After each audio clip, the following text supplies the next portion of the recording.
UFC 313. These are the full card predictions and the betting breakdown. I'm looking forward to talking about each of the matchups on this card. So make sure you guys smash the like button. If you're new, subscribe. Turn the post notifications on and make sure you share the video too. And also note, I will be live for the entire UFC 313 fight card Saturday, 6 p.m. Eastern time. Don't miss the fight companion.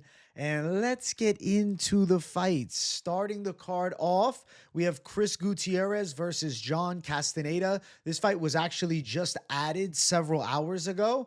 I'm going to pick Chris Gutierrez to win. Now, at times, Gutierrez is very frustrating to back, but I feel as though his technical striking is definitely superior to Castañeda's pressure game.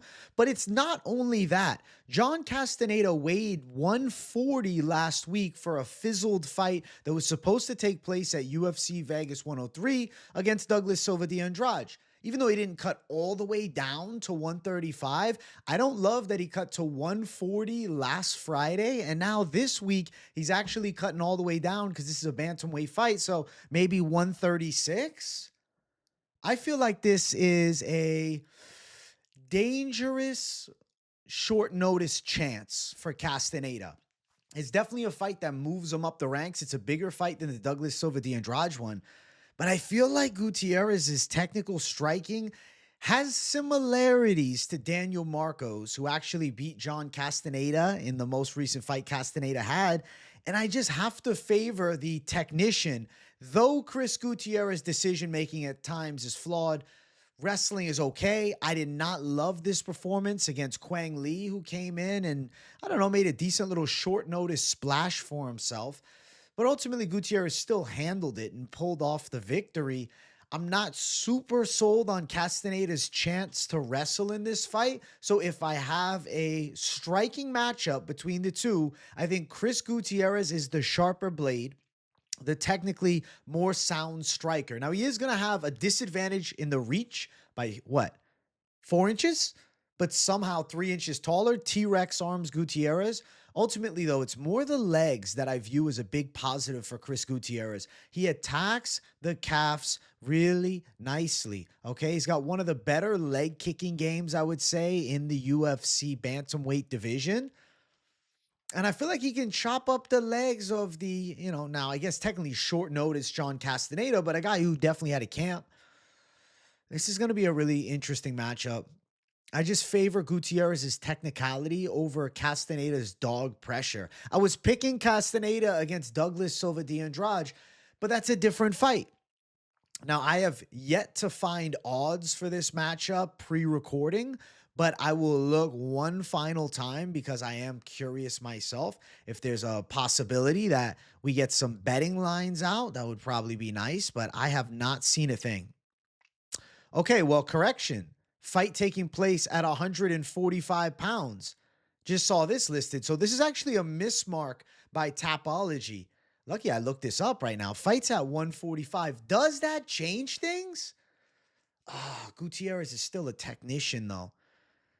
Castañeda, gritty dog pressure, though. But I still feel like Gutierrez is superior in the stand-up. I couldn't find the odds. I feel like Gutierrez is superior in the stand-up game. Cleaner striking, and the 2 wins for Castañeda, Kyung-Ho Kang and Muin Gafarov. Neither of those guys have the technique level that Gutierrez has in kickboxing. And though I don't love Gutierrez's last fight, fight before he still went 5 rounds with Song Yadong. He beat Elatang Haley. He did lose to Pedro Munoz, which not a great loss seeing how Munoz has done as of recent. But to be fair, I feel like that was like Munoz's last good performance. And before that, he really bursted onto the scene with the knockout of Frankie Edgar. I don't feel like he's that far away from still being that guy. I don't feel like Gutierrez is like completely washed. He's 33 years old. He's still in his prime. Him and Castañeda are essentially the same age. Gutierrez has fought at a higher level and won decent fights at a higher level. I get it. Lately, he hasn't looked great, though. And on the side of Castañeda, that other loss was against Daniel Santos, Willie Cat, 2.5 years ago. Willie Cat's a pretty slick and dangerous stand-up fighter. Not to say similar to Gutierrez, but hurt him bad with the knee, right? In big combinations. I guess at the end of the day, guys with pretty accurate technical striking seemed to give Castañeda trouble, like Daniel Marcos, like Willie Cat Daniel Santos, and I think also like Chris Gutierrez. But of the bunch, Gutierrez, definitely a worrisome guy if you're throwing down on. Granted, we don't know what the odds are going to look like for the people gambling, though. Reason being, decision making late in fights is semi-questionable. I mean, last time he like tried to pull Quang Lee into his guard, which I thought was absolutely stupid at the end. He like rolled for a leg lock. He did the same thing in the final round against Song Yadong. And he's even spoke on having like self-doubt issues, which not something I really would want to gamble on as a guy that has self-doubt issues. But ultimately, as far as skill set goes, I think Gutierrez is a bit better. But Castañeda, definitely a difficult dog to deal with. We'll got to see the weigh-ins, though. I want to see how Castañeda looks facing off with Gutierrez. Maybe there'll be like an instinct change, but I do have to say the tape for me favors the side of Chris Gutierrez with a tactical win, taking out John Castañeda. There's an in-depth breakdown to start this off for a fight that just got added today. I'm glad I'm recording the video later than normal. Next fight, Ozzy Diaz versus Djorden Santos. I think Ozzy Diaz wins. I don't think Djorden Santos is all that good. I really don't get it. I mean, he was a big underdog heading into the fight on Contender Series, and, you know, it's nice that he won, but Will Curry, more of a grappler. Ozzy Diaz has fought way better competition. Like, say what you want about the losses. He got fucked up against Ming Yang Zhang, but it's Ming Yang Zhang. Ming Yang Zhang's a fucking monster, and it's at light heavyweight. This fight's at middleweight. And yeah, he got fucked up by Joe Pyfer, but he still was catching Pyfer with some jabs, a couple decent straight shots in the mix. He had moments. He's taken on a guy who, you know, had the win over Will Curry, who's simply put a prospect, 2 losses to Leroy Duncan, pre-Contender Series as well. And then, you know, he's beaten Motino, an 8-2 guy in Thunder fight. This fight here against Miguel Firmino. I mean, these guys are no man. I don't want to absolutely shaft them, but they're like no names, you know? They're on that like Brazilian national circuit. It's not like he's fighting and winning in the LFA. He's got the one big win against Will Curry, who's an okay prospect. Impressive enough. But Ozzy Diaz is, I guess, a gritty veteran. I know that he, you know, has only, 2 more fights? No, 1 more fight than Djorden Santos. But he's been fighting on that American circuit, which I just think is less likely for like setup fights, you know? I feel like if you look at some of these guys fighting in Brazil, holy shit, they have salamis. They call these guys up from the fucking local bars and bring them into the cage to fight. It's not even a joke. I mean, you can look at some of these Brazilian guys that have these really impressive records coming over and not looking well. Granted, there's, you know, exceptions to the rule, like Gene Matsumoto, who's become a good prospect. But ultimately, like Rafael Sequeira, training partner of Jailton Almeida. Djorden Santos, training partner of Ismael and Gabriel Bonfim, right? So, oh, well, he trains with a decent enough team. I'm not sold on this guy at all. His striking is a little wild and reckless, but I feel like Will Curry just fought him scared. Ozzy Diaz is not going to do that. And that could be the biggest downfall of Ozzy Diaz, because he's willing to walk through the fire and absolutely engage in brawls. But he does a good job of coming back from, you know, disadvantageous positions. Yeah, he didn't do it against Ming Yang Zhang or Joe Pyfer, but I don't think Djorden Santos has much of a chance there either. And then, like, he beat Bevan Lewis, but had to deal with some wrestling adversity early. Beat Chuck Campbell, had to deal with some big punches early in the fight. This Bruno Assis fight, he knocked him out. At one point, Assis had a little hype on his stand-up game. Brazilian kickboxer, kind of like Djorden Santos. Santos also going to be shorter by 4 inches and giving up, 3.5 inches of reach? Actually, no, 4.5 inches of reach. Oh, my gosh. 3.5, something like that. I don't know. The math is all 75, 76, 77, 78, 78. Yeah, 3.5, man. I'm doubting my math skills. No, I'm a mathematician, guys. 3.5 inches of range. I feel like Ozzy Diaz at middleweight is better than at light heavyweight, too. I feel like he can look all right here. I was surprised to see the odds. I'll bring up the lines in a second, but I don't know. It was just surprising to me to see Djorden Santos go from this huge underdog on Contender Series, getting, you know, a decent win. And when you win as a big dog like that, I understand why, you know, the UFC is bringing you on to sign you, but it wasn't like it was the most impressive performance of the season. And now he's taking Ozzy Diaz on, who's, you know, an ex-Contender Series guy too, but lost on the show, but lost to Joe Pyfer, who's good opposition. I'm going with Diaz to pull off the upset. I'm not sold on this guy. plus 155 for Diaz. There's some odds for you. First betting line of the night. Santos or Ribeiro, depends where you find them. Djorden, minus 180. I don't think this guy should be a minus 180 favorite. Over 2.5 is plus 110. It probably goes under 2.5. I expect a violent fight. I think that Diaz can catch Santos with some straights. That range advantage will start to pay off. I see Djorden Santos getting a bit reckless and wild. Diaz continues to walk him down. Even if Santos has quality success early in the fight, the mentality of Diaz to walk through the fire and brawl, I'm not sold on Santos' punching power that he can flatline a Diaz like Joe Pyfer was able to do, or Ming Yang Zhang. I think Diaz could actually hurt Santos and pull off a comeback TKO. So I'm going to go with Ozzy Diaz to outdog Djorden Santos. I think he's a good underdog this week, man. Don't sleep on him. I know he's 34, but he's not out of his prime. A little bit of a, later start to this actual UFC run. And I'm not telling you he's the next big thing, but I don't think Djorden Santos has much high tier potential. I know he's only 27, but dude, he looks 32. Are you sure about that? Is that a fake visa? I don't know. I'm joking around. I'm not saying it's actually a fake visa for those that are about to get offended here, but I don't know. I'm suspicious of his age. He looks a lot older than 27.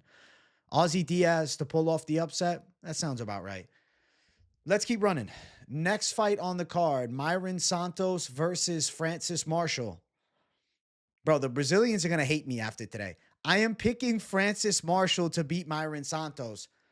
Listen, he's only 3 pro fights. If you include Ultimate Fighter, it's different. But 3 pro fights removed from getting his shit kicked in by Dan Argueta. I understand it's 3 years ago. And he won the Ultimate Fighter. And he beat Khan Ofli, who's a good wrestler. Is he, though? He's really that good? Muhammad Naimov had his way with him pretty easily. Mairon Santos has good counter-striking ability and definitely some knockout power. He's clean on the feet for sure. I like his potential. I went back and I fucking watched both of the fights on The Ultimate Fighter. Not the knockout win that he got when they actually made it to the finals, but the fights beforehand. I'm like, this kid's talented, but somebody that brings a lot of pressure to him and mixes in takedowns, a la Dan Argueta did it, and also guy on the show did it to him. What was his name? Edwin Cooper Jr. They gave Santos trouble and his game became pretty stifled, right? Still showed quality kickboxing / Muay Thai. The thing about Francis Marshall that I feel like is a big question mark is how good is he today, right?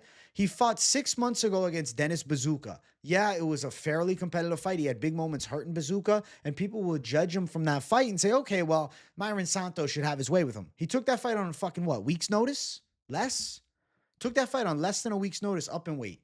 He's also been working out and training at ATT for a while now, and he's in the room with guys like Gamrot. He's in the room with guys like Grant Dawson. Who is? Mozart Evloev, another one. I'm thinking of so many guys that I saw in the pictures with Francis Marshall. I'm like, okay, so this guy is sparring rounds with some extremely dangerous grapplers in the room. His wrestling game is something that I guess, could be improved upon, but it's definitely shown decent abilities. He's shown decent abilities, right? That William Gomez split decision loss. He had Gomez in a deep choke late, I should say, with a little time left. So he had good moments a while back showing potential, now switching to a way better gym and having been there for longer now. Gets a full camp under that team. I'm just not so sure Mairon Santos is as good as advertised. I get it, he's at Extreme Couture, but everybody's acting like this kid is the next Anderson Silva. That's the vibe I get from some people. Maybe not everybody, but a lot. I remember Dan Argueta beating the shit out of him. Beating the absolute shit out of him. But then he beat a Khan Ofli, and it's like, okay, well, now he can destroy wrestlers. Can he destroy pressure fighters like that? Can he really, though? For sure? Are we 100% that a young, up-and-coming guy who puts a lot of work in can definitely bring pressure to him and close that gap, stifle that striking? Can he not find success too?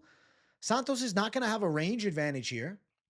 72-inch reach to 72-inch reach. Last time out, just to check it, Khan Ofli, Mr. T-Rex arms, 66-inch reach. It's a completely different level of matchup. This is the biggest fight on paper in Mairon Santos' career, even though people might overlook that fact a bit because Francis Marshall is 2-2 in the UFC, right? He's only 25, nearly 26, though. He's, a week or so removed from 26, not even days. I know the Bazooka win was not super dominant, but he hurt him bad, had him backing up, and that's a vet. And that's a short notice fight, a week's notice. A full camp at ATT, training with killers in the room. I'm just saying, at not even 26 years old, there could be a legit high-quality performance for Francis Marshall on the way. And of course, Mairon Santos, also young guy, going to show vast improvements between fights. I just have question marks around him, man. I really do. I know everybody feels like it's the next big thing. Look, 92% of the people think Santos is going to walk through Francis Marshall. But Francis Marshall is pretty gritty. He's not a bad fighter. I don't know how he's got this shit reputation. People say, oh, but look, William Gomes just lost to Hyder Mill. Listen, Francis Marshall was in his face backing him up for a lot of that fight too, all right? And that's, nearly 2 years ago. I just think Francis Marshall is, I don't know, he's one of those guys that has that pressure style, right? Similar, not exactly, but similar to like a Chepe Mariscal, Hyder Mill. Not to that extent, not yet at least. But with the team that he's at, if they're tightening up his wrestling tools, his pressure-based striking that's very reactive could find success against a really tactical and slick guy like Mairon Santos here. Santos is going to need to create space and land big counter shots, and I think he's probably going to have to really hurt Marshall to keep Marshall off of him, because Marshall's not one of those guys that bows down to the fight. I'm going to say that Francis Marshall is live for a competitive decision win. Ultimately, I think that the odds are extremely flawed in this matchup.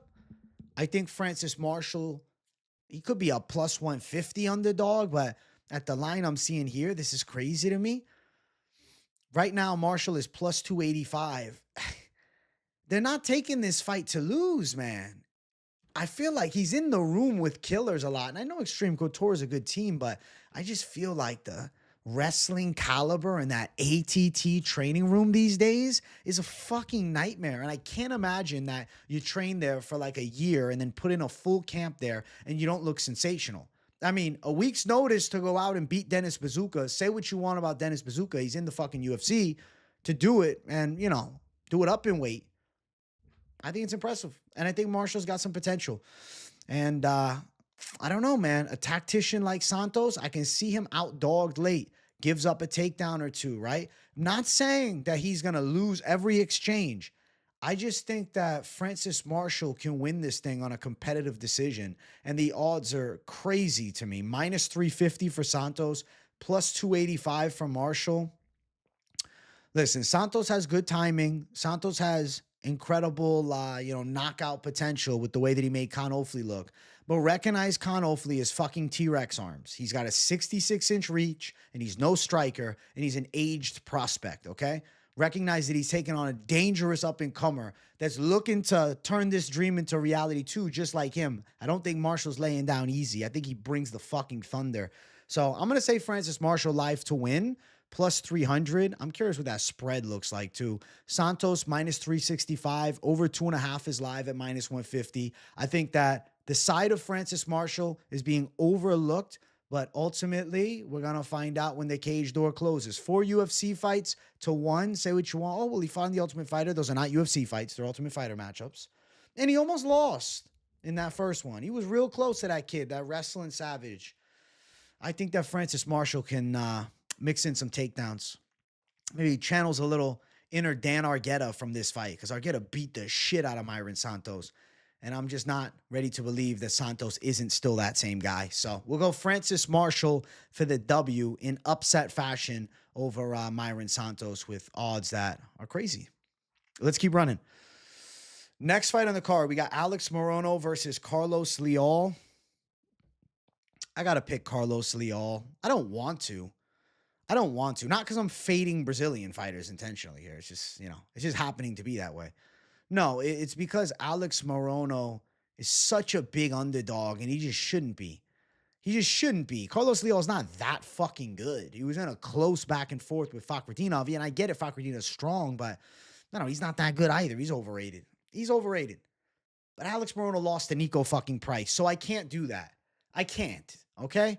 I think Carlos Leal can win some key exchanges. I wouldn't be shocked if he times a takedown or two here. Probably a competitive decision. I feel like the odds have this fight looking like a complete squash match, which I do not agree with that. Carlos Leal, what is he as a favorite right now? Minus 700. Fuck off. Oh my, he better absolutely punch a hole through Alex Morono's face to justify those odds. I think that he wins key exchanges though and does some damage to Morono. He's the younger guy.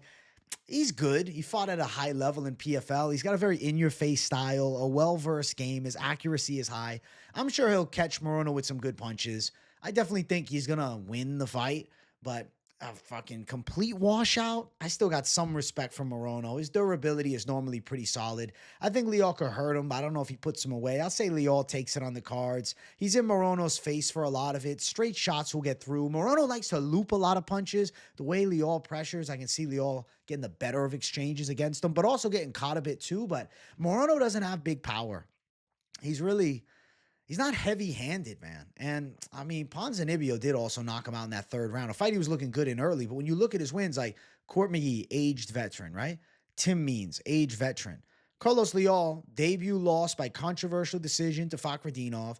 Won on the regional scene easily. Won a UAE Warriors. Sabito Sai split decision is actually really fucking impressive because Sabito Sai won the damn PFL tournament, all right? And the guy's a super tall and long kickboxer. I feel like Leal in Morono's face, landing better shots.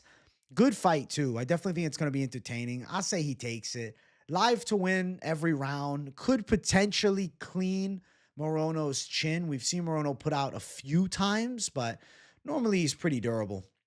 But I feel like this is Leal's time to shine. Sad that Morono's going to lose 3 in a row, though. My God, minus 700, man. Come on. Minus 700. Gotta get back to the page. Minus 700, man. Over 1.5 is minus 200. I'll say it goes over 1.5. Alex Morono's not getting ran out of the room in one round. No, he can make it into the third, I think. I think so. I hope so. Morono's footwork, it's a lot of bounciness, but it's not super effective. His overhands are nice, though. I like his combos that he throws at times, but he also leaves openings down the center, and Leal, strong, in-your-face style. I don't know. He's sus of using juice by many in the community because of that body acne and that crazy physique. So we'll see Friday how he looks on the scales. I'm curious. Is he going to look like a melted version of his old self? I don't know. I hope not. I hope not. I'll pick Leal. I think Leal does some serious damage, but not enough so to put Morono away, probably. He's got some KO power, though. He's got nice KOs against lower-level guys, but turning it up a notch, Morono, he's durable enough to survive, win some exchanges, but he'll be getting backed up a lot, and I think Leal takes it on the judges' scorecard. So we're going Carlos Leal. Sorry, Morono. Next fight, Bruno Ferreira versus Armen Petrosyan. I'm going to pick Bruno Ferreira. Yeah. And I have an interesting reason for doing so. It's not just, his power, his striking technique, okay? Armen Petrosyan is a tall guy at 6'3", but he has a short reach, 71 inches. Stay with me for a second. Bruno Ferreira, 5'10", with a 72-inch reach. So he's got an inch on him in reach. That means from the outside to get into an effective punching range, Petrosyan is going to be in range to get caught by Bruno Ferreira. But because Bruno Ferreira is a good 5 inches shorter than him, slightly, Petrosyan will be punching down, leaving opportunities for shots over the top to land. Bruno Ferreira has really good wild shots over the top that come with insane power. And even though I think Petrosyan is very technically sound at kickboxing, and if they had the 10-ounce gloves on and were kickboxing, I favor him to probably win a decision.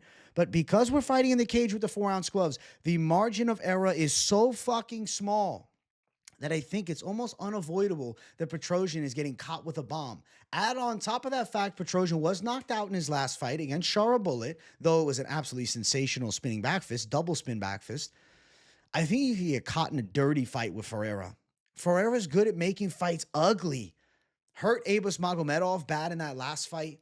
Won a back-and-forth brawl against Dustin Stoltzfus. I mean, shit. Started his UFC run off with a KO of Gregory Rodriguez. I think the overhand shots could land for Ferreira. I worry about Petrosyan getting caught with something clean, his knees buckling, and then Ferreira just going after him. Reason being is because Petrosyan doesn't really have a backup option, right? With Abus Magomedov, when you look at that fight, Bruno Ferreira hurt him bad on the feet, but Abus could go to the takedown because he has strong wrestling. Petrosyan is just a kickboxer. He doesn't offer much, if any, of a threat in other areas of the game.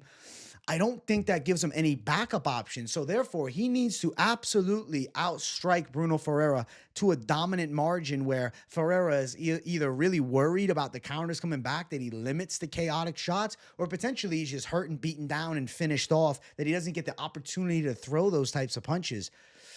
But I don't know, man. Petrosyan, he's got some pop, but he's not a knockout artist. He's a point fighter. And he's been knocked out before, outside of the UFC and inside of the UFC. I think Ferreira, with his chaotic style, can win. A lot of times, these tactical kickboxers, they struggle with the chaos factor. And Bruno Ferreira is a heavy-handed brawler that I think can close the gap on Petrosyan and land some massive punches. I'm going to say that Bruno Ferreira turns this into a brawl and knocks Petrosyan out cold. That's going to be the prediction here. And it seems like a lot of people are picking it. Ferreira is 78% of the people's picks, which, you know, I typically hate going with the popular underdog that everybody's calling, but I pick what I think is going to happen. And I guess people are also seeing it. But what's strange is the flip of the line. Opening line for Petrosyan plus 130. Now he's a minus 150 favorite. So that's quite interesting. Plus 130 for the side of Bruno Ferreira. Under 2.5 is live at minus 145. But if it's a win for Petrosyan, a decision would not shock me. If Petrosyan could stay safe for 3 rounds and just technically outstrike Ferreira, that would be, to me, the most likely outcome for him. Bruno Ferreira did get knocked out in his second UFC fight, but Nursultan Rizieboyev just caught him with the absolute perfect shot. You know, I picked Rizieboyev as a dog in that fight. People told me I was wild for that. And look at it now. I'm going Ferreira as a dog here over Petrosyan. I think shots over the top are effective. I think a looping punch could catch Petrosyan and put him to bed. I have to go with the side of Bruno Ferreira. It worries me for sure because I recognize Petrosyan is a skillful technician. But I also see the factor of shots over the top being a legitimate threat that I just couldn't feel confident with Petrosyan here to pick him. I think he gets caught with something, man. Ferreira's got a lot of power, and he's creative, and he is also fucking relentless on his pursuit to strike. And if you can't threaten with the takedown, could be trouble. And on top of that, if somebody is likely to land a takedown in this fight, I think you guys will probably agree, it's Bruno Ferreira because he's got the judo base. Could be a chance that he takes Petrosyan down. Not saying a huge chance, but wouldn't be shocking. Bruno Ferreira to knock out Armen Petrosyan. I'm calling it. I'm calling it. Next fight on the card, Rei Tsuruya versus Joshua Van. I'm going to pick Joshua Van. I like Joshua Van's style a lot. He's more battle-tested than Rei Tsuruya. Tsuruya had a tough fight last time with Carlos Hernandez. It went the full 3 rounds, and he still won a lot of the grappling exchanges. So not saying he isn't really nasty on the floor, but still, though, you know, had competitive moments against Hernandez. His striking didn't look great in the fight. Joshua Van is such a terrifying striker. I feel like Van's hands are a major factor with Tsuruya, and on top of that, I think Van's takedown defense is actually really good in this matchup. His hips are pretty solid. It's going to be hard to take down. And for Tsuruya, not an extremely high caliber wrestler, right? Drags guys to the floor with his creative jiu-jitsu style. But I feel like Van stays upright for a lot of the fight. And when you're talking about striking between the two, Van is way more deadly on the feet than Rei Tsuruya. The multi-shot combinations from Joshua Van to the body and head are sensational. I really have to favor him riding high off of a badass win over Cody Djorden. Fight before that, took out Edgar Chairez, who's an absolute banger. And then before that fight, he did get knocked out by Charles Johnson, but not much shame in it, man. Charles Johnson's really good, and he finishes fights mad strong. And in round 3, Van got slept with that uppercut. Rei Tsuruya's got 1 UFC fight. I have to favor the experience of Joshua Van. Finally, he's, older than his opponent. I think that's a good thing. And I like the fact that he's been fighting guys that are towards that top 15 level. Now he's top 15 level. Rei Tsuruya, he got the win over Hernandez, but he's a road to UFC guy, and normally they sell. This one here was impressive, right? He nearly had that strange neck crank. And then Mark Climaco gave him some trouble, similar actually to the Hernandez fight. I think Joshua Van is very dangerous on the feet, definitely more so than a Carlos Hernandez. So if he's effective at stopping the grappling onslaught from Rei Tsuruya, I really anticipate a Joshua Van strike fest. I think he's live for a KO against Tsuruya. I don't know if Tsuruya can take the bombs from Van. I could see him getting put out. Definitely see him getting put down and busted up. But we'll see how his toughness holds up if they go the full three. But the pick's got to be Joshua Van in this one. I think he handles business, man. I'm going Van for the W. He's a minus 190 favorite. I agree with the odds. At open, he was minus 170. I think that makes a lot of sense. Tsuruya should definitely be the dog. Less battle tested for sure. And I don't know. His grappling is good, but not great. Over is minus 210. I'll say Van pulls through, landing some big combinations, haven't fought higher level opposition and takedown defense, for the most part, holding up against guys that have fought at a much higher level than Tsuruya. I just think the young Japan fighter, he's representing, man, but I just don't think he's going to handle the level of Joshua Van. I don't see it, man. I know Tsuruya's all right. He likes to fight out of southpaw, but he's like a little upright and tall in his stand-up. He's working on his striking for sure, right? They've talked about that even in the commentary. Oh, he's really dialing into his stand-up game. But at the end of the day, Joshua Van's stand-up game is fucking dialed in, and his grappling defense holds up well. I think Joshua Van, with some major, major punches, gets the better of Rei Tsuruya. And I think he's taking home a nice win for himself against a fellow prospect and breaking the 10-0 streak of Tsuruya. I think the O's got to go. I don't think Tsuruya's holding on to it, man. A lot of undefeated fighters catching L's this year. I feel like there's more undefeated fighters in the UFC than ever before as of lately. And I'm looking forward to Van taking the O away from Tsuruya. I'll say Van gets it done. Some violence for sure in the fight. Let's jump to our featured prelim of the night. We got Curtis Blaydes versus Rizvan Kuniev. Oh my gosh. This is the hardest pick on the card for me, guys. I have it written down. I know what I'm picking, but I'm just sitting here meditating live to be sure that I want to back this side. I'm going to pick Rizvan Kuniev. I'm going to pick Rizvan Kuniev. I'm picking Rizvan Kuniev. The reason I'm picking him is because I think he is deceptively dangerous in close range. And I have to say, Curtis Blaydes, at this point, I'm going to say he's got a slightly suspect chin. All 5 of his losses are by KO. If you look at the recent W's for him, the Jalin Almeida fight was so fucking weird. Almeida tries to just wrestle fuck him in round 1, has a little success with takedowns, but no success with damage. And then in round 2, he gets caught with like an awkward uppercut trying to shoot a takedown and then finished against the cage in such a weird fashion. Last win before that was the Tom Aspinall injury. So win prior to the weird circumstances, right? Was a 2022 win. 3 years ago, he beat Chris Daukaus. Chris Daukaus is not in the UFC anymore. We've seen Curtis Blaydes flatlined a handful of times. 2 out of his last 3 fights, he's been violently knocked out in the first round. Rizvan Kuniev has a Wushu Sando background, okay? He's got that Wushu Sando. I probably botched the name of it. I'm sorry. But on top of that, his striking skill set's actually pretty good for a heavyweight. And his grappling is not bad, all right? So I asked myself this question. Curtis Blaydes wrestling.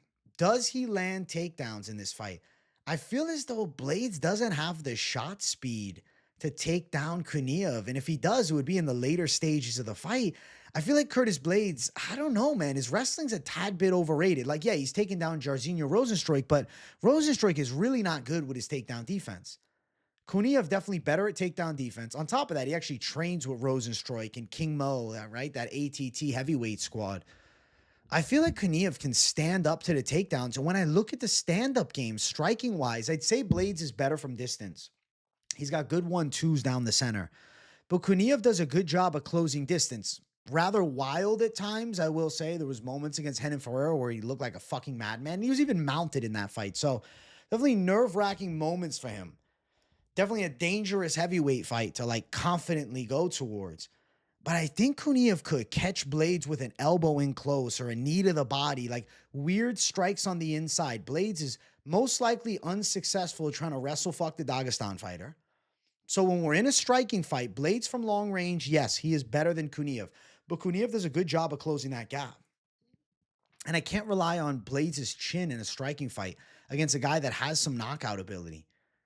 I could see him landing a weird elbow. I can see him losing moments of the fight, getting pushed back against the cage, controlled a bit, and Blaydes makes a mistake in close. And I'm going to say something that might be a bit of a stretch to some. Curtis Blaydes is 34 years old. I get it. He's young on paper for a heavyweight, but his heavyweight prime, I believe, began around 2018. We are now in 2025. Most fighters' primes last about 7 years. And as of late, 2 of the last 3 fights that Curtis Blaydes had, he was violently knocked out in. How can I back a Curtis Blaydes with confidence here? How could I do it? Him getting violently chinned. Oh, well, it's against Aspinall. Yeah, I get it. It's against Aspinall, high-level guy, but he still got absolutely starched in one shot. Pavlovich absolutely starched him in one shot, clean. Jalin Almeida had moments of success in wrestling against the wrestler early, and I don't think Kuniev makes those type of mistakes. He definitely hasn't been proven to lack durability. Jalin Almeida has been knocked out outside of the UFC before. The chin was something that nobody was ever overconfident in. I think Rizvan Kuniev has a legit chance to burst onto the scene. This is a crazy debut. I get it. But it's not like Rizvan hasn't fought in a high level. Say what you want about the Renan Ferreira fight. I know he popped for the steroids, but I think that Kuniev is better fatter without the steroids. I'm going with the blob heavyweight to upset Curtis Blaydes. A Curtis Blaydes that I don't think is in his prime anymore.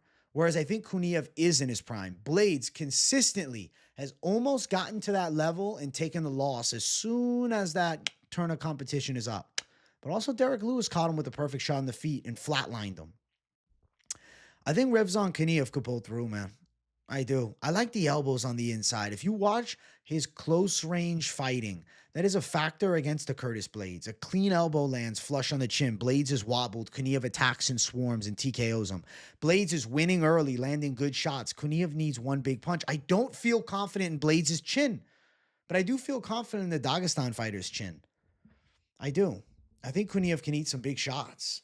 Curtis Blaydes got good straights, and I know he violently chinned Chris Daukaus, but it's Chris Daukaus. I know he put out Jalin Almeida, but it was such a weird sequence. Like, what's the last time it was like a normal win? Like, I got to look, right? Jairzinho Rosenstruik win. 2021. I really feel like Curtis Blaydes' prime is past him, man. Damn, he beat Junior Dos Santos all the way back in 2020. January 2020. He beat Alistair Overeem in 2018. That's when he was at his fucking peak. And I get it. He went on a nice win streak and he'd lose. And he's only losing to highly touted guys. But I feel like Curtis Blaydes is due for 2 losses in a row, man. And the fact that they're throwing Kuniev this fight in a debut, I don't think Kuniev, they're using him as some type of stepping stone for Curtis Blaydes. I feel like they're dry on heavyweights. They're like, hey, this guy could actually be top 15 pretty fast. We need somebody that can mix it up with the top guys because we're running a little thin. We want a new face there. Curtis Blaydes has lost to the best consistently. Kuniev might be the guy to rock the boat. Also trains with Magomed Ankalaev. I don't know, man. I think that Rizvan Kuniev could surprise some people. I honestly am throwing odds out the window for this card. I don't care about the lines. Yes, Kuniev is plus 260, but I see him with a real chance to win. Minus 310 Curtis Blaydes. How is Blaydes minus 310? Because I guess his UFC experience, but Kuniev's skill set is live, man. I think Kuniev is talented. I think he's relentless. I think he's in pretty decent shape for a heavyweight. He finishes fights strong. Probably ends inside of the distance, under 2.5, minus 150. If Blaydes goes out there, time some key takedowns, garner some control time, get some ground and pound going, I could see him having good moments with Kuniev and then controlling, maybe even take a decision home. But something's telling me something strange is going down on this card. I got a feeling this is just one of those weird cards where things that you don't expect to happen end up happening. And I think Rizvan Kuniev knocking out Curtis Blaydes in the featured prelim, just something sounds right about that for me. So I'm going to go with Rizvan Kuniev to shock Curtis Blaydes. Let's keep running. Let's jump to our main card opener. If you guys haven't yet, make sure you smash the likes. And if you're new, subscribe. I'll be honest, guys. I went, but this is the most obvious pick. Mauricio Ruffy is going to starch Bobby Green. Yeah. No, he's going to starch him. There's not really too much else to say. Bobby Green has a habit of fighting with his hands extremely low, and Mauricio Ruffy is very accurate. 75-inch reach to 71, 28 years old versus 38 years old. Mauricio Ruffy, first round knockout. He does something similar to what Jalin Turner was able to do to Bobby Green. I see that. I see that. Clean, straight shot. Ruffy's too elusive from the outside. I get it. Oh, Hamas Yantop went along with him. Fight was at 166 for Yantop, and still, Ruffy was, lighter than him. He ended up, not having to cut that extra weight and shit. It was a weird circumstance. That definitely gave Hamas Yantop, more durability later in the fight, being way overweight. I think Mauricio Ruffy at 155 carries some serious power. A 38-year-old Bobby Green who's lost 2 out of his last 3 fights, and one of them by absolutely violent knockout. You have to favor Ruffy to follow suit of what Jalin Turner was able to do and get a violent knockout too. So I'm going with Mauricio Ruffy to win. Odds for the fight, Ruffy is minus 460 as a really big favorite, but I think that kind of makes sense. Plus 360 for Green. I get it. At open, it was minus 350. It makes sense. It's gotten wider. It's crazy hard to go out and pick a 38-year-old Bobby Green against a guy that has the striking like Ruffy.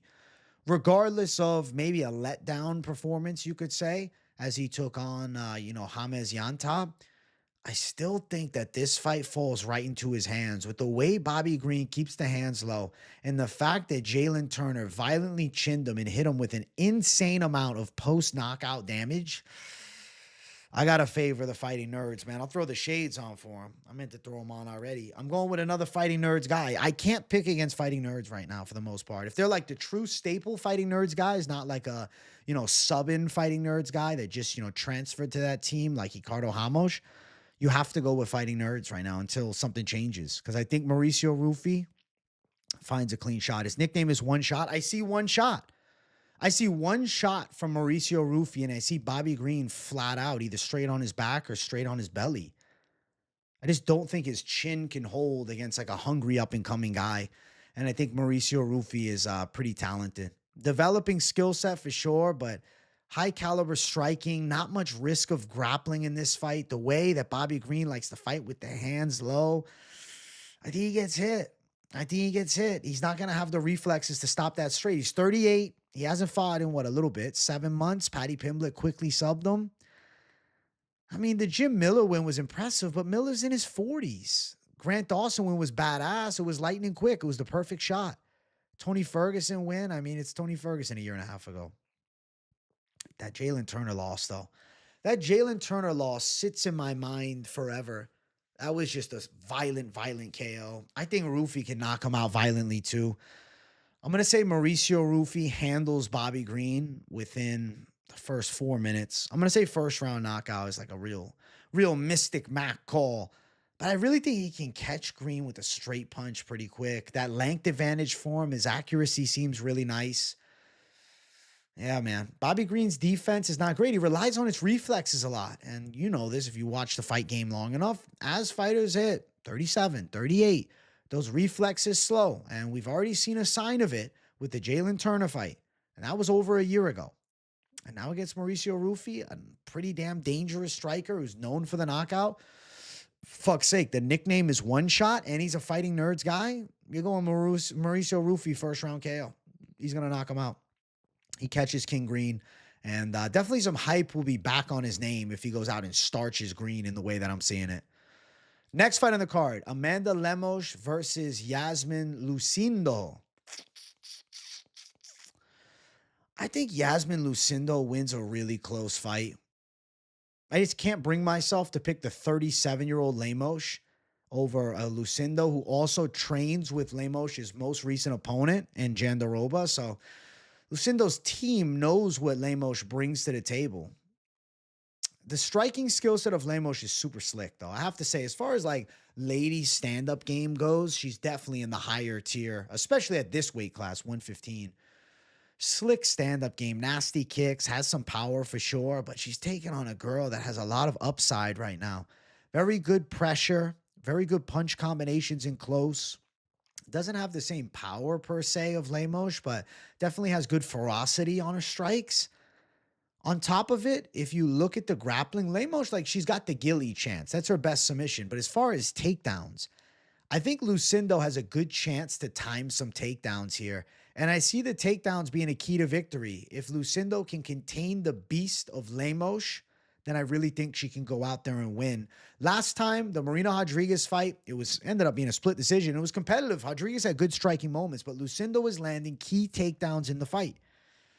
Key takedowns that I think are useful in this one. And the fact that, she's still 23, I think she'll be better after that Rodriguez fight, not worse. Fight before that, beat Kavokevich pretty cleanly. And then, Polyana Viana sub, Brogan Walker. That's an easy win. Lost to Haragi 2.5 years ago, but I feel like she's gotten way better since then. Lemos is 37 years old. She lost to Jandiroba by sub last time. Jandiroba is a masterful grappling technician, and it's pretty great that Lucindo is literally in the training room with her. And I think that's going to level up her game a lot, especially as more time goes on and she really grows up inside of the damn UFC. Fight before that, she handled Mackenzie Dern, but scary moments for her in that fight for sure. Fight before that, the Wei Li Zhang one, where she was controlled in grappling, but I guess she locked up a couple of ghillie attempts, but nothing successful. Marina Rodriguez knockout was really good, but that was 2 years ago. Michelle Waterson destruction was really good, but again, over 2 years ago. Fight before that, she ended up getting arm triangled standing by Jessica Andrade. I just think Lucindo mixing up grappling is a problem for Lemos. I'm not going to go with the 37-year-old. I'm going to say that Lucindo wins some key moments of the fight. What are the people picking? 66% on Lucindo. I agree. 37-year-old Lemos in a 50-50 fight. She probably loses a 29-28 decision. Lucindo brings a little thunder with the wrestling late, lands some key takedowns. Maybe in round one, Lemos, finds her range pretty well, and then Lucindo starts to pick it up after there, finds her timing and lands some key takedowns. I could see a split decision. I think it's going to be an uber close fight, but I have to favor the aspect of the threat of grappling over just Lemos' stand-up game because Lucindo also is a pretty crafty striker. Maybe not crafty in your typical sense. Like when you think of crafty, you think of like super technical, but with good flurrying shots, good pressure backwards, good volume. I think Lucindo can win a close one. It's a really great ladies fight. And if Lucindo wins, she's now in a mix with the elites. Minus 146 for Lucindo. At open, she was the dog. Crazy to see the flip. Plus 126 for Lemos. Interesting. These flip of lines, man. That's something. Couple flips of the line. I don't love to see it. Over 2.5, minus 265. Pretty live. How many subs does Lucindo have? And they're mostly out of the UFC. 3. She did sub Viana. Arm triangle.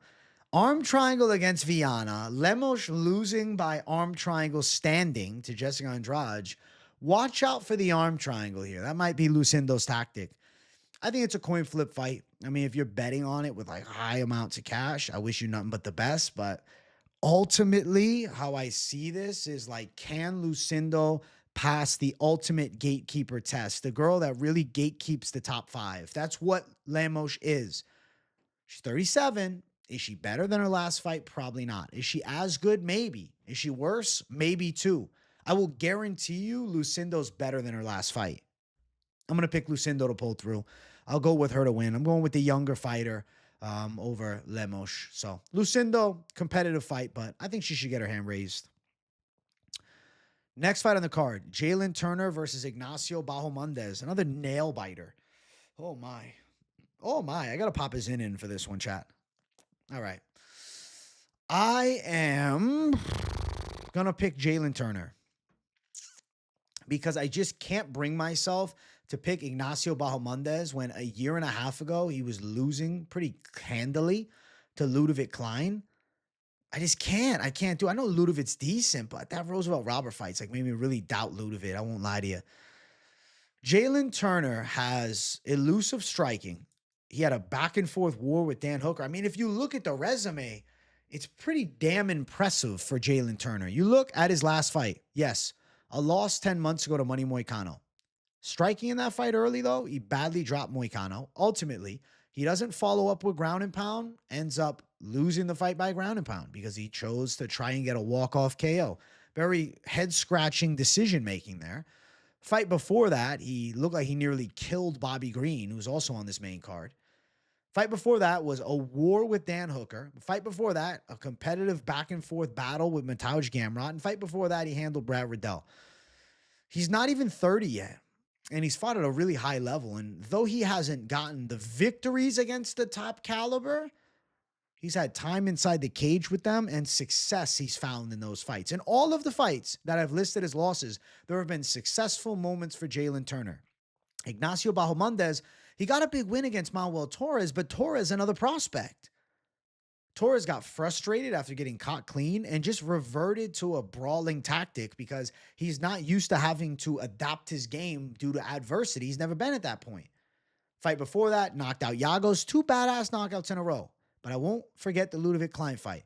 Beat Trey Ogden by decision, that's fine. Subbed up Rongju 3 years ago, which honestly, seeing Rongju develop, that's nice, but he wasn't at City Kickboxing back then.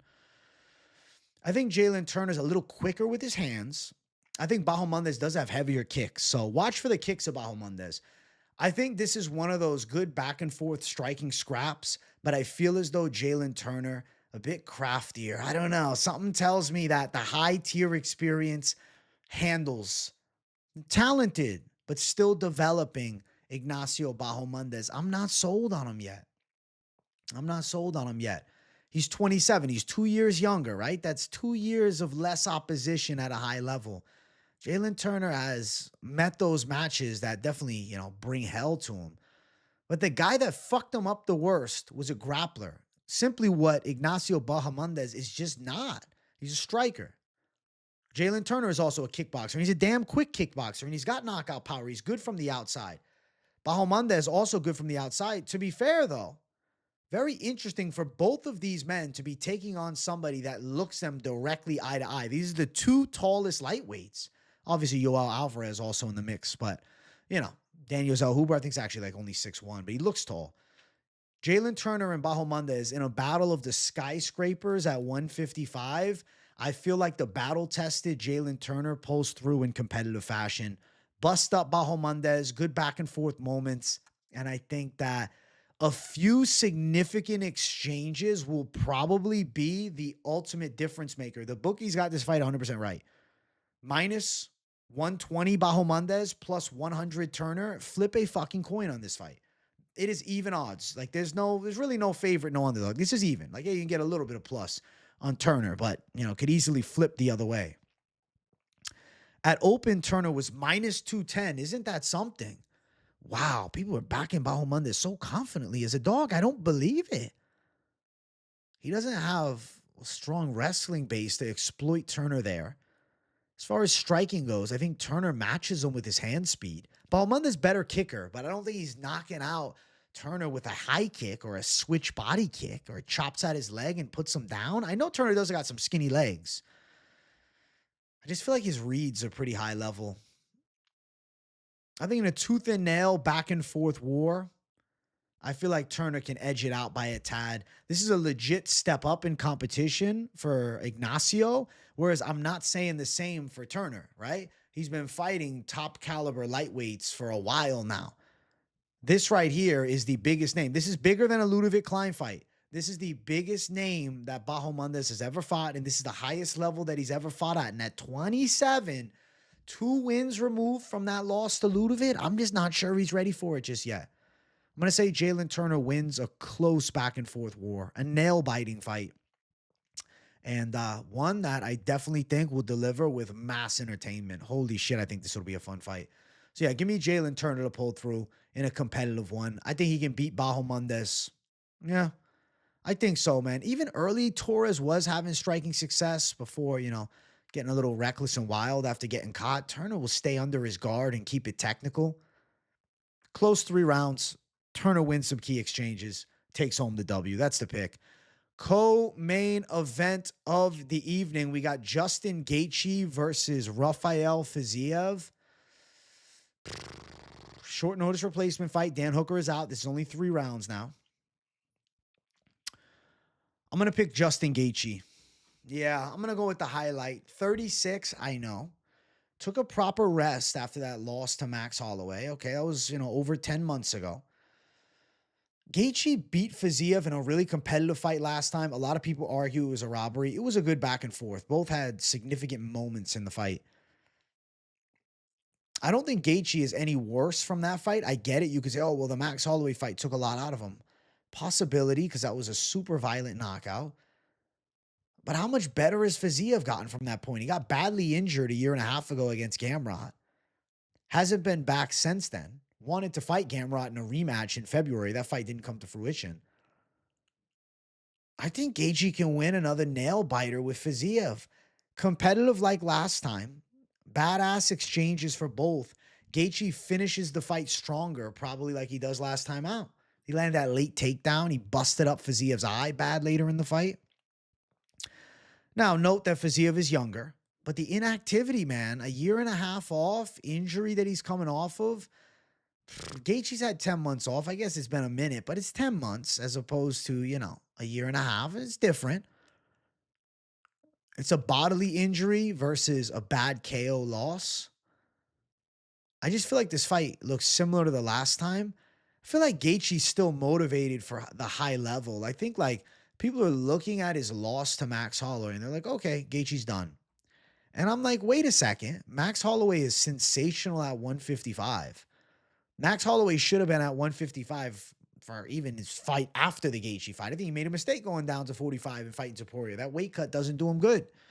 Because at 55, you look at a menace against Gaethje. The fight before that, though, Gaethje slept Poirier. And I get it. He was getting boxed up a little bit earlier in the fight. And then fight before that is that decision win over Ataman Fiziev. These guys are rematching. I don't know. It's the short notice rematch is interesting, too. I just think Fiziev on short notice, how good of a shape is he in? Is he training fight camp level right now with, a fight on 10 days notice, essentially? He's saying he wanted to fight in February versus Gamrot, but he wasn't booked for it. So was he in camp just preparing to be the sub-in for the Gaethje versus Hooker fight? Was that an agreement beforehand? I don't know. Doesn't seem like it. It'd be a bit of a conspiracy theory. And I know Gaethje's 36, right? So could be one of the last few wars with Gaethje. The chin could be gone. The Max Holloway fight, the chin could be gone. But Fiziev could have a fuckload of ring rust and be hesitant after the knee injury. Weird fight on short notice, but I think it'll deliver some badass action. I think Gaethje is still more powerful with his hands and a little technically better with his hands, though Fiziev is like such a pedigreed striking base. Fiziev's kicks are nice, but Gaethje's low kicks are better. I think people are expecting to see a seasoned or past seasoning, over-seasoned version of Gaethje. Kind of like a, beaten up Gaethje, winding down on his career. Whereas I don't think that's what's in front of us, man. I think it's a Gaethje that's still got some fight left in him.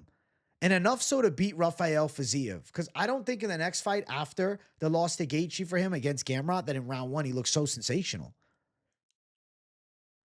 I question Fiziev. I don't know. I think Gaethje can handle him. He beat him last time in competitive fashion. It's a rematch that I wasn't preparing to make a pick on, but what I do know is Gaethje was in camp for a 5-round war with Dan Hooker, putting his life all into this shit. I think he shows up in phenomenal shape, and I think he outworks Fiziev to another decision. I'm going to go with Justin Gaethje. Again, I don't, the odds, they fathom me. I don't know. I'm shocked. Why is Gaethje plus 120? He was the dog last time. He won a close decision. A lot of people disagreed, but ultimately the judges thought he won. Again, he's the dog. On a 10 days notice, Fiziev, and he was a good-sized favorite against Dan Hooker. Is Fiziev the favorite against Dan Hooker if they fight? I don't know. Or is it just because he, had a close fight with Gaethje last time? It's like, oh, it'll be close again. The over, you'll be fucking sweating. Oh, my God. Fuck the over there. I think Gaethje wins. I feel like he's still got fight left in him, man. And when you look at what Gaethje has, the threat of the low kick that he's landed on the first fight, I think is effective here. The punch combinations in close range with good power. I can see him catching Fiziev with big ones. And sure, Fiziev can land back, but I think just more ferocity on the side of Gaethje. Fiziev has better body kicks, though, for sure. Nasty kicker to the body. But he's been out for a while, longer than Gaethje has. Coming off an injury, taking this fight on 10 days notice, I just can't pick him. I'm going to say Justin Gaethje handles business in another competitive back and forth fight with Fiziev and a good replacement to the Dan Hooker fight. I think these guys are going to bring thunder. So I'm going to go with the highlight. I'm going with Justin Gaethje to win. I think he beats Rafael Fiziev here. Let's jump to our next fight. Main event of the evening. If you guys haven't yet, make sure you hit that like button. And if you're new to the channel, subscribe. We got Alex Pereira versus Magomed Ankalaev. I'm going to pick Magomed Ankalaev. I'm doing it. You guys knew I was doing it. I was thinking, oh, do I walk it back? And then I said to myself, why would you do that to yourself?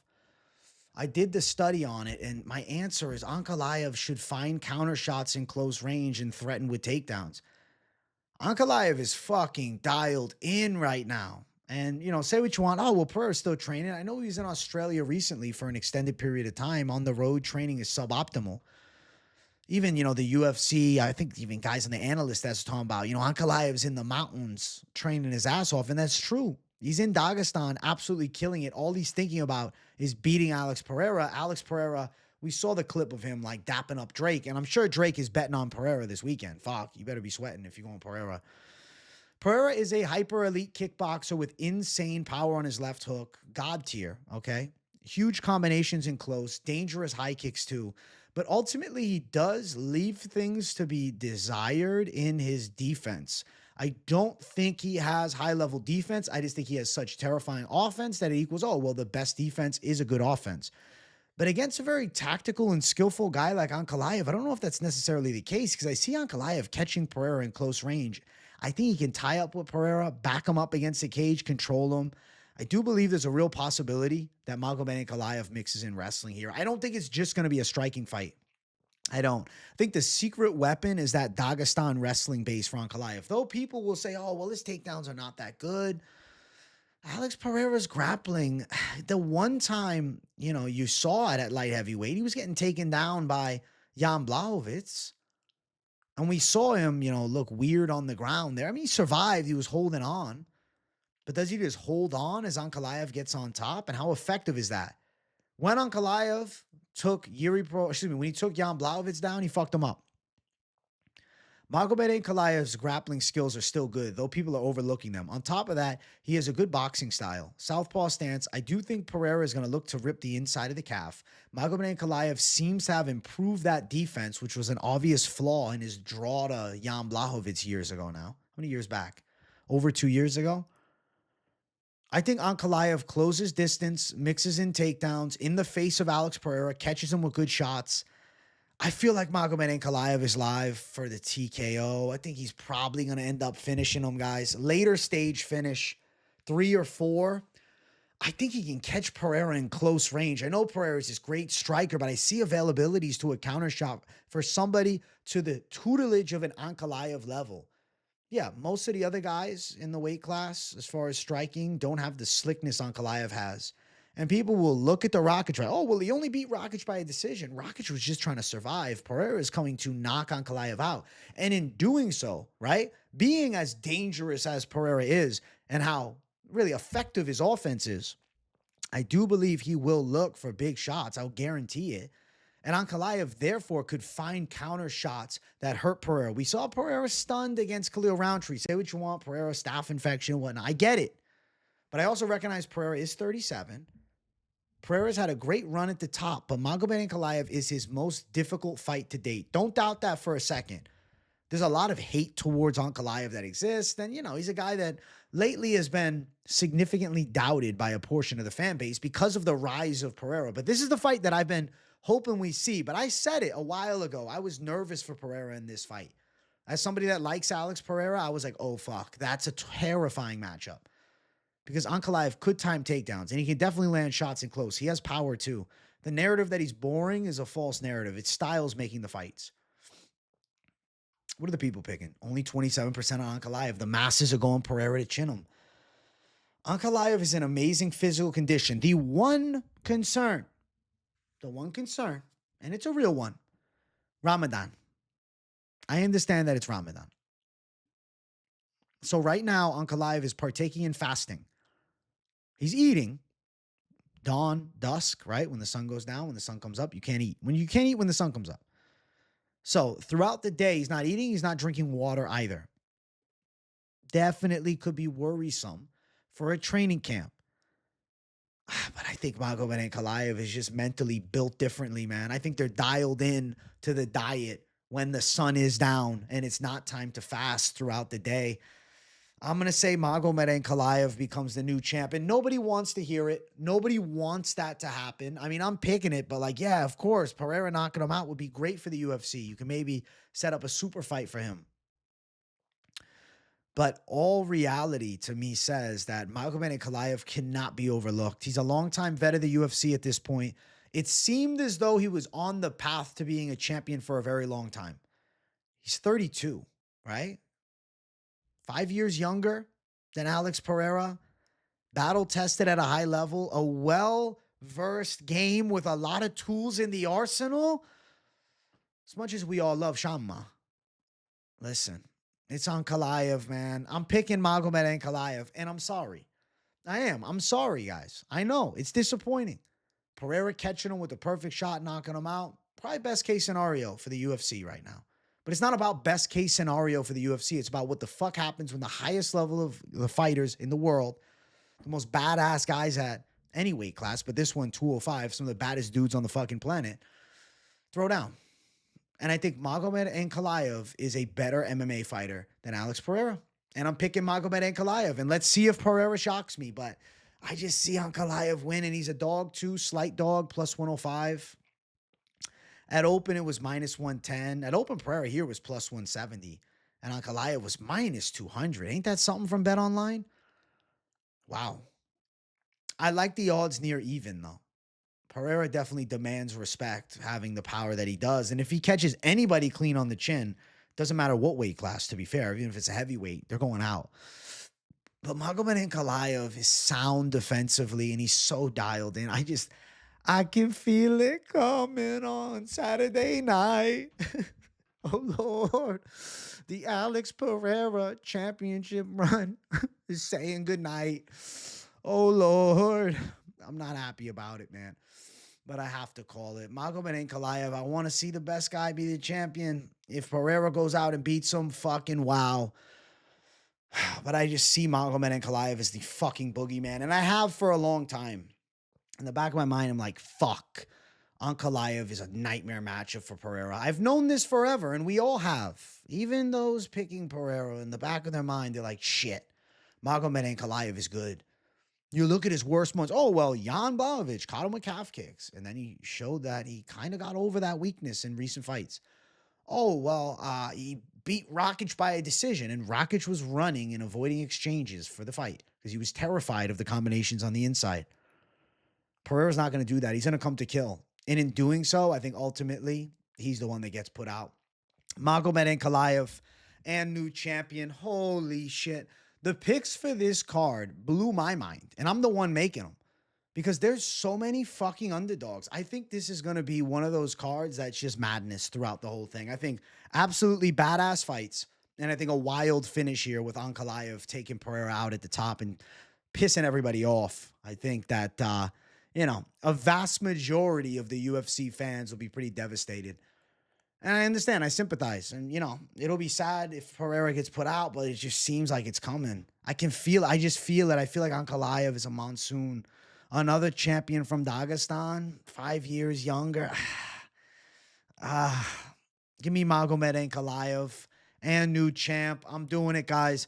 Those are the picks to UFC 313, and I am very excited to see all of your comments about each one of them. Please drop your comments down below. I want to hear your picks and your thoughts on mine. Make sure you guys all smash the likes, and if you're new, subscribe. Also, W's in the comments if you got nothing to say. We'll be live throughout the week. A lot of content dropping, so make sure the post notifications are turned on. You don't want to miss a thing. We got a pretty badass card, a lot of wild fights, a lot of live underdogs. I mean, matchups that I think the lines you just throw out the window and just watch the damn fight, and we'll find out what goes down. And I'm pretty damn excited to witness all the chaos, man. This Saturday is a good card. 12 fights, I'm thankful because, we were sitting at 11 earlier today until they added the Gutierrez Castañeda fight. So things are looking good. And I'm looking forward to it. Thanks for watching, everybody. I love you all. I will see you guys in the next one. Peace out.